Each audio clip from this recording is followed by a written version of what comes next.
votre émission Demain la Tech. Je commence avec une entreprise que vous connaissez évidemment tous, Johnson & Johnson. Et si je vous dis Johnson & Johnson Medical Devices, je suis en compagnie de Christophe Duhayer, le président de cette division France. C'est bien ça, comment ça va? Très bien, merci. Fraîchement ce matin? En effet.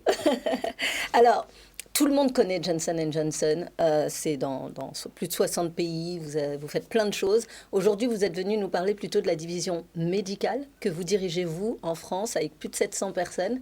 Racontez-nous ce que vous faites. Exactement. Déjà, le groupe Johnson & Johnson sont 3 secteurs d'activité. Johnson & Johnson Consumer, avec des marques comme Listerine, Biafine, le Petit Marseillais, voilà, qui sont quasiment dans toutes les chaumières. Ensuite, vous avez Janssen, la partie pharmaceutique. Aujourd'hui, on en parle beaucoup pour le vaccin.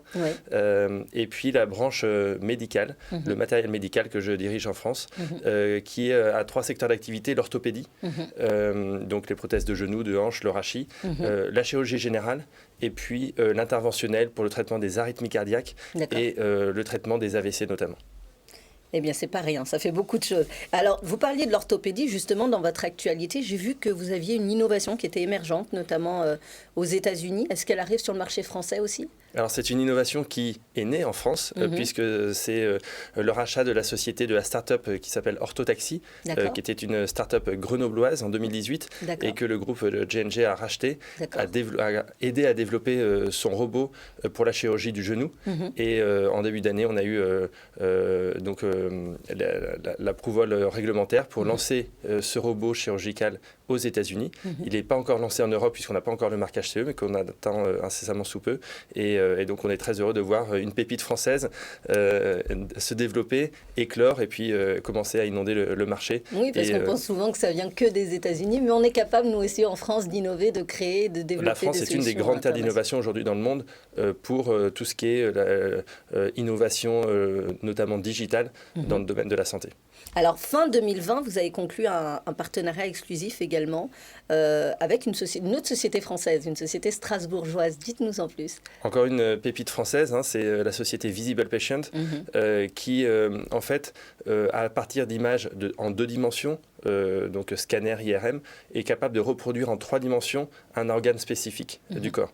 Et notamment en chirurgie thoracique, pour le cancer thoracique, c'est très utile parce qu'en 2D, le chirurgien n'arrive pas à voir toutes les subtilités anatomique du patient et avec cette reconstruction en 3 dimensions, ça aide le chirurgien en préopératoire à mieux anticiper l'anatomie et donc sa stratégie chirurgicale et donc pour forcément une efficacité, une efficience péropératoire encore plus prépondérante.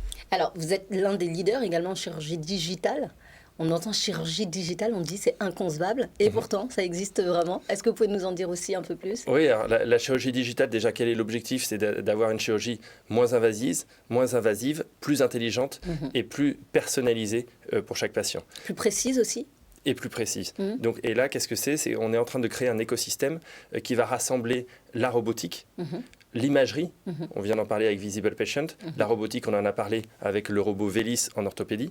Vous allez rajouter à ça les données, l'intelligence artificielle, le machine learning, et puis des solutions digitales autour. Et donc là, vous créez un vrai écosystème numérique qui va aider le chirurgien en préopératoire, en péropératoire, en post-opératoire, et puis qui va aussi aider le patient sur tout son continuum de soins.